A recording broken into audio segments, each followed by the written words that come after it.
ုန်းကြီးတို့တွေဟာကိုလှုပ်ထားလည်းမဟုတ်ဘူးကိုလည်းမဟုတ်ဘူးကိုပိုင်တာလည်းမဟုတ်ဘူးဆိုတဲ့အပေါ်မှာဆွဲလန်းမှုတွေဖြစ်နေကြတယ်အဲ့ဒီဆွဲလန်းမှုဖြစ်လို့ရှိရင်တန်တမှုတွေဖြစ်တယ်တန်တမှုဖြစ်လို့ရှိရင်ဘာဖြစ်တုံးဆိုလို့ရှိရင်တန်တမှုဖြစ်လို့ရှိရင်ဘာဖြစ်တုံးဆိုရင်ဆွေမှုတွေနော်စိတ်ပင်ပန်းမှုတွေတောကတွေအကုန်ဆက်လာတာပဲအဲ့တော့မြတ်စွာဘုရားတရားတော်ကဝိပဿနာရှုခိုင်းတာကအမှန်မြင်မှုရှုခိုင်းတယ်သင်္ကုတ်ကြီးကိုသင်္ကုတ်ကြီးလို့မြင်မှုချိုးခွေကိုချိုးခွေလို့မြင်မှုကျိုးကိုကျိုးလို့မြင်မှုရုပ်ကိုရုပ်လို့ပဲမြင်မှုနာမ်ကိုနာမ်လို့ပဲမြင်မှုကိုယ့်အကိုရှုမှတ်ကြည့်ပါတကယ်ကိုယ့်ကိုတကယ်စူးစိုက်ကြည့်ပြီးတော့ဒါရုပ်တရားကြီးပဲဖြစ်ပြီးပြတ်သွားမှာပဲငါလည်းဘာမှမတတ်နိုင်ဘူးသူပြတ်ချင်ကြရင်ပြတ်မှာငါဘယ်လိုမှတားလို့မရဘူးနော်သူအဆင်ပြေနေတဲ့အခါကျတော့ကိုယ်သဘောကျဖြစ်နေတယ်လို့စိတ်ကထင်းနေတာတနေ့ဖောက်လာပြီဆိုရင်ကိုယ်သဘောလုံးဝမလိုက်တော့ဘူးအဲ့ကြနော်ယောဂဖြစ်သွားတယ်ဆိုတော့ကိုဖြစ်ချင်လို့ဖြစ်တတ်မှာမဟုတ်တာအဲ့ကြကိုယ်သဘောလိုက်သေးလားဆိုလိုက်ဘူးဒါပေမဲ့ကိုယ်တစ်သလုံးထင်လာတာကိုယ်သဘောလိုက်တယ်လို့ထင်တယ်ကိုယ်ကလို့ထင်လာတယ်အေးပြက်ပြီဆိုတဲ့အခါကျကိုယ်ဘာမှမတတ်နိုင်အဲ့လိုလွတ်လိုက်ရအဲ့ကြနောက်ကျသွားပြီဒါကြောင့်မို့ချွတ်တင်ပြီးတော့အစားရတဲ့အမှန်မြင်အောင်ကြိုးစားတာမှန်မြင်အောင်ကြိုးစားအဲ့တော့ဒီသုတ်တံမှာမြတ်စွာဘုရားအဲ့ဒါကိုဟောလို့ရင်ပြန်ပြောမယ်ဥပါဒါပရိတတနာနော်အနုပါဒါအပရိတတနာဆွဲလန်းခြင်းကြောင့်တန်တမှုဖြစ်တယ်တရန္တာရဖြစ်တယ်တန်တမှုဖြစ်တယ်မဆွဲလန်းခြင်းကြောင့်တန်တမှုမဖြစ်ဘူးတန်တမှုမဖြစ်ရင်တောကမဖြစ်ဘူးတန်တမှုဖြစ်ရင်တောကဖြစ်မယ်ဟောဒီဟာကိုဒီသုတ်တံမှာမြတ်စွာဘုရားဒါခန္ဓာဝက္ခတန်ရုံမှာမြတ်စွာဘုရားဟောတဲ့ဥပါဒါပရိတတနာသုတ်ဆိုတာမြတ်စွာဘုရားကဉာဏ်တော်တွေကိုဟောတာဝိပဿနာတရားဟောတာဝိပဿနာတရားဟောတယ်ဆိုတာဒီအထူးဆန်းမဟုတ်ဘူးကိုယ်ခန္ဓာကိုယ်မှာတကယ်ရှိတာကိုသိအောင်ဟောတာမရှိတာတွေကိုရှားကြံပြီးရှုခိုင်းတာမဟုတ်ဘူးအမှန်မြင်အောင်လုပ်ခိုင်းတာအဲ့တော့မြတ်စွာဘုရားတာဝတိမြို့ကယဟန်တော်တွေကိုဥပါဒါပရိတတနေသာဩဘိက္ခဝေတေတိတာမိအနုပါဒါအပရိတတနေသာဒါဘုရားပြောတဲ့စကားလုံးအတိပ္ပယ်ကဘာလို့ယဟန်တို့ဆွဲလန်းလို့တရန္တာရဖြစ်ရတယ်ဆိုတာရဲ့မဆွဲလန်းရင်တရန္တာရမဖြစ်ဘူးဆိုတာရဲ့ဒီနှစ်ခုကိုငါရှင်းပြမယ်တဲ့တန်တုနာထနာထောင်ညာတာရုကမနတိကရောထကောင်းကောင်းနှလုံးသွင်းထားကြစိတ်ဆိုင်ပြီးတော့နာထောင်ညာဆိုတော့ယဟန်တွေကကောင်းပါပြီ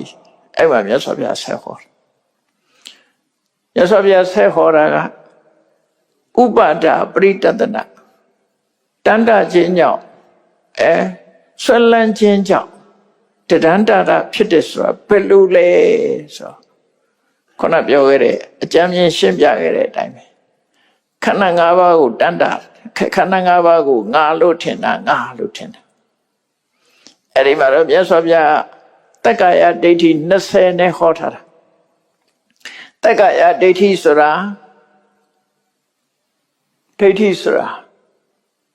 သူကမှားယွင်းတဲ့ခန္ဓာ၅ပါးနဲ့ပတ်သက်ပြီးတော့မှားယွင်းတဲ့အမြင်ပေါင်း20ရှိတယ်လို့ပြောတာနော်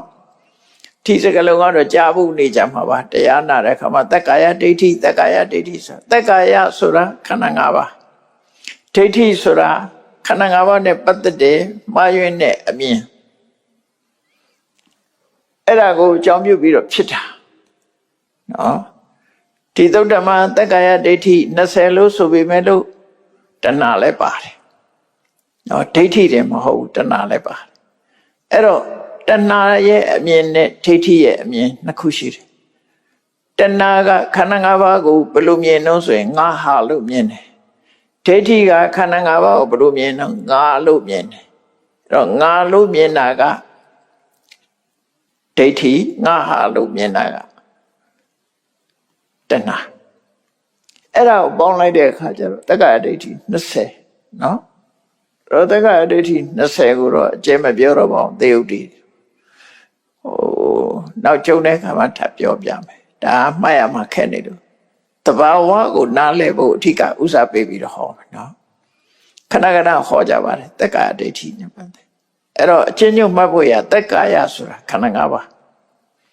ခန္ဓာ၅ပါးဆိုတာဘာလို့ရှုပ်ရယ်စိတ်ခံစားချက်ရယ်စိတ်ရဲ့မသားနိုင်မှုရယ်စိတ်ဆောကြံတွေးမှုတွေရယ်အသိစိတ်ရယ်အဲ့ဒီခန္ဓာ၅ပါးရုပ်ရဲ့နာမ်ရဲ့ဒီနှစ်ခုပဲထပ်ချုံလိုက်တဲ့ကောရုပ်နဲ့နာမ်နှစ်ခုရုပ်ဟာလည်းရုပ်ပဲနာမ်ဟာလည်းနာမ်ပဲသူ့သဘာဝတိုင်းသူဖြစ်တာအဲ့ဒီပုံမှာငါဟာလို့တွေးထင်တာဒိဋ္ဌိလို့ခေါ်တယ်ငါလို့တွေးထင်တာဒိဋ္ဌိငါဟာလို့တွေးထင်တာတဏှာအဲ့ဒီမှာဒီသုတ္တမှာပဲမြတ်စွာဘုရားပြောထားတယ်ခန္ဓာ၅ပါးကိုတဲ့ငါလို့လည်းမြင်လိုက်တယ်ဒိဋ္ဌိနဲ့ငါဟာလို့လည်းတွေးလိုက်တယ်ဆိုရင်ဘာဖြစ်လဲအဲ့လိုတွေးထားရင်ဘာဖြစ်လဲဆိုတာကိုမြတ်စွာဘုရားရှင်းပြတာနော်အဲ့ဒါလေးကအနှစ်ချုပ်လေးပဲဘုန်းကြီးတို့တွေကခန္ဓာ၅ပါးကိုခန္ဓာ၅ပါးလို့မှတ်ရမယ်အစားငါလို့မှတ်တယ်ငါလို့မှတ်တယ်အဲ့ဒါပြဿနာအစားပဲငါလို့မှတ်တာဘယ်သူကြောင့်ဒိဋ္ဌိကြောင့်မှားရွေးတဲ့အမြင်ကြောင့်ငါဟာလို့မှတ်တာဘယ်သူတဏှာကြောင့်အဲ့ဒါမှတ်ပြီးတော့စိတ်ထဲမှာဆွဲလန်းလိုက်တာဥပါဒါအဲ့ဒါဖြစ်ရင်ပရိတတနာတန်တမှုတွေတောင်းတမှုတွေလာမှာပဲသိကြတယ်နော်အဲ့ဒီမှာမြတ်စွာဘုရားအဲ့ဒီလိုမှတ်ယူလို့ရှိရင်ဘာဖြစ်လဲဆိုပြီးတော့ပြောတယ်ခန္ဓာ၅ပါးကိုငါလို့မှတ်လိုက်တဲ့အချိန်မှာတော့ဘာဖြစ်တုံးဆိုရင်ကိုမှတ်ထားတဲ့ခန္ဓာ၅ပါးသည်ဒီတိုင်းမနေဘူးတဲ့ဝိပရိနမတိဖောက်ပြန်ပြောင်းလဲလာတယ်တမန်အဖြစ်ဆိုငယ်ရာနေကြီးလာတယ်လှရာနေရုပ်ပြက်လာတယ်နော်အိုမင်းလာတယ်ရင့်ရောလာတယ်ကိုထင်ထားတဲ့အတိုင်းရပ်မနေဘူးသူကိုထင်ထားတာငါးစပင်လို့ထင်ထားတယ်ငါးစပင်လေးကဖြူလာတော့ဒုက္ခရောက်ပထမတော့တပင်လောက်ဖြူရင်နှုတ်လို့ရသေးတယ်တကောင်းလုံးဖြူတော့မနှုတ်နိုင်တော့နော်နှုတ်ရင်နဲ့ဖြူသွားတယ်အဲ့တော့ကြာစမ်းတဲ့ဖြစ်သွားတာပေါ့ကြာစမ်းနေရွက်ပြီးတော့ထားတယ်လို့ဖြစ်သွားတယ်ဒီလိုပဲအသားရည်ကလည်းရော့လာလို့ရှိရင်ပိုတောက်လေးထိုးလိုက်ဟွာလေးနဲ့ဖိလိုက်ဒါလေးနဲ့ဖိလိုက်နဲ့လောက်တာအဟုတ်ရော့လာပြီဆိုတော့အခါကျဘာလုပ်လို့မရတော့ပေရီတွန်းလာသွားလဲကျိုးတဲ့အခါသွားဆိုင်လိုက်နောက်ဆုံးကျတော့တချိုးပကျိုးဖြစ်သွားတချိုးပကျိုးဖြစ်ရုံနဲ့မကဘူးမေးရရှေ့ထိုးလာစကားပြောတော့မပြီးတော့အိုကြီးကမှရုပ်တွေပေါ်လာတယ်အဲ့ဒီလိုဖြစ်လာမယ်တဲ့ရုပ်ဆိုတာအဲ့လိုဖြစ်တာအဲ့ဒါလိုပဲစိတ်ခံစားမှုတွေကလည်းပျော်ရွှင်မှုတွေကသိမရှိတော့ဘူးစိတ်ညစ်စရာတွေကြီးပဲစိတ်ညစ်စရာတွေဖြစ်လာတဲ့ဝေဒနာစိတ်ခံစားမှုကလည်းရော့ကျလာတင်ညာမှတ်ညာကလည်းပြက်လာဟိုလေးမမှတ်မိဒီဟာလေးမမှတ်မိဟိုလေးပျောက်ဒါလေးပျောက်နေဖြစ်လာဒါတင်ညာပြက်လာတာနောက်သင်္ခါရဆိုတာလဲသင်္ခါရဆိုတာစိတ်ဆောမှုတွေတွေးတောမှုတွေကြံစည်မှုတွေအလုံးကိုပေါင်းခေါ်ထားတာစေတသိက်တွေကိုပေါင်းခေါ်ထားတာအဲ့ဒါတွေကလည်းရော့လာတယ်ဝိညာဏဆိုတဲ့အသိစိတ်ကလည်းရော့လာအဲ့တော့ကိုဟာငါလို့ထင်ထားတဲ့ဒီခန္ဓာ၅ပါးငါလို့ထင်ထားတဲ့ခန္ဓာ၅ပါးဟာ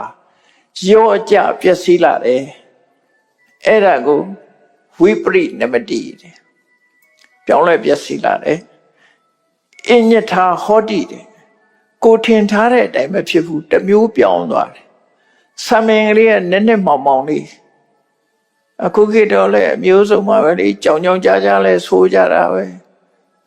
အမျိုးစုံပြောင်းနေကြတာပေါ့နော်ဟောရှေးတော့အမဲနဲ့အဖြူပဲရှိတယ်ဆေးဆိုးတဲ့ခေတ်ရောက်သွားတာအဲ့တော့ကိုဖြစ်ချင်တဲ့အယောင်ကငကိုယ်တော့ရွှေရောင်ဆိုးပြီးတော့နီကြောင်ကြီးဖြစ်သွား အစမပြေတဲ့ရောင်ကြီးဖြစ်လာတော့စိတ်ညစ်တာပေါ့ဒါပါပဲငါဟာလို့ထင်တော့စိတ်ညစ်လာတာပဲအဲ့တော့အဲ့ဒီကိုထင်ထားတဲ့အရာဒီဝိပရိနမတိပြောင်းလဲပျက်စီးလာတယ်အညထာဟောတိကိုထင်ထားတဲ့အတိုင်းမဟုတ်ဘူးတစ်မျိုးတစ်ပုံဖြစ်သွားတယ်အဲ့ဒီဖြစ်သွားလို့ရှိရင်ဖြစ်တဲ့နေရာတွေရပ်သွားလာလို့ဆိုလူစိတ်ကဘာဖြစ်တယ်အဲ့ဒီသဘာဝတရားကြီးပြောင်းလဲပြီးတော့တစ်မျိုးတစ်ပုံဖြစ်သွားတာကိုအကြောင်းပြုပြီးတော့တဲ့စိတ်ကအဲ့ဒီနောက်မှာလိုက်ပြီးတော့စိတ်ညစ်တယ်ဆိုတာဖြစ်မလားဘူးလားဖြစ်တယ်နော်စိတ်ကခံစားမှုတွေဖြစ်လာအဲ့ဒါဝိပရိနာမနုပရိဝတ္တိဝိညာဏဟောတိအဲ့ဒီဝိညာဏကကံသဘောသိရောက်လာကံဖြစ်လာဘာလို့လို့ဆိုစိတ်ပြလိုက်တာနော်ငါကောင်ကြီးကလည်းဖြူလိုက်တာပေးရလည်းတွန့်လာပြီစိတ်ပြစ်เสียကြီးမိတ်ကနဲ့လှုပ်လို့ကလည်းမရတော့ဘူးစိတ်ပြစ်ကြပြီလေအဲ့ကျစိတ်ပြစ်လာရှုပ်ကပြောင်းလဲလာစိတ်ပြစ်လာပြင်းပြင်းနဲ့အလှပြင်းနဲ့အယုတ်ဆိုးတွေဖြစ်လာတဲ့အခါမှာဒါတော့အမျိုးသမီးတွေကြီးစောင်းပြောသလိုဖြစ်နေတယ်ဘယ်သူရုပ်ပြောဖြစ်ဖြစ်ဒီတိုင်းပါပဲနော်အားလုံးပြင်းပြင်းနဲ့ပြက်လာပုံစံကမှန်တော့အဲ့လိုဖြစ်လာတဲ့အခါကျတော့ကြိုးစားမှုတွေဖြစ်လာတယ်ပြုပြင်ခြင်းနဲ့ကြိုးစားမှုတွေဘာတွေဖြစ်တော့စိတ်တိုးလာတယ်နော်အကောင်းကိုပြန်လိုချင်လာတယ်ငယ်ဘဝကိုပြန်သွားခြင်းနေပြန်တယ်အဲ့ဒါတွေကဝိညာဏလို့ခေါ်တယ်ပျက်စီးမှုကိုအကြောင်းပြုပြီးတော့သူစိတ်တွေကအဲ့လိုဖြစ်လာတယ်အဲ့ဒါကိုမြတ်စွာဘုရားဘယ်လိုခေါ်တော့ဆိုဝိပရိနာမနုပရိဝတ္တိဝိညာဏဟောတိတဲ့ပျက်စီးတဲ့နောက်ဖြစ်ပေါ်လာတဲ့ဒီစိတ်ရဲ့လှုပ်ဆောင်မှုတွေပေါ်လာတယ်တဲ့အဲ့လိုပေါ်လာပြီးတော့ဘာဖြစ်တော့ဆိုရင်ဝိပရိနာမနုပရိဝတ္တိစာပရိတတနာအပျက်စီးမှုကိုအကြောင်းပြုပြီးတော့ဖြစ်ပေါ်လာတဲ့စိတ်တွေဟာတဒန္တရကောင်းတော့ဟာပြန်တန်းတာနေပြန်နော်အကောင်းကိုပြန်တန်းတာလာတယ်တန်းတာတဲ့စိတ်ဖြစ်လာတယ်တွေ့တာလို့တန်းတာတာဖြစ်တယ်တန်းတာတာဆိုဆုံးရှုံးသွားရင်တန်းတာတယ်လေသူကအဲ့ဒီတန်းတာမှုတွေဖြစ်လာတယ်တဲ့အဲ့တန်းတာမှုဖြစ်လာလို့ရှိရင်ဘာတွေဖြစ်တုံဆိုတန်းတာမှုဆိုတဲ့ဖြစ်တယ်လို့တခြားအကုသိုလ်စိတ်တွေလည်းဝင်လာတယ်တခြားအကုသိုလ်စိတ်တွေလည်းဖြစ်လာတယ်အဲ့ဒါကိုဓမ္မသမုပ္ပါဒလို့ခေါ်တယ်အဲ့ဒီတန်တမှုတွေတခြားအကုသိုလ်စိတ်တွေကဘာဖြစ်တော့ဆိုစိတ်တံပရိယာဒာယဒိဋ္ဌံတိတဲ့ကုသိုလ်စိတ်ကိုဆိုးပိတ်ပြီးတော့ထားလိုက်ကြတယ်စိတ်ကောင်းနှလုံးကောင်းမလာတော့ဘူးစိတ်ညစ်တယ်စိတ်ပြက်တယ်မကြည်မနှက်တွေဖြစ်နေတယ်တဲ့အဲ့ဒါတွေလွှမ်းမိုးလာတယ်ကောင်းတဲ့စိတ်တွေကိုချုပ်ကင်ထားသလိုဖြစ်သွားတယ်အဲ့ဒီလိုဖြစ်လာလို့ရှိရင်ဘာဖြစ်တုံးဆို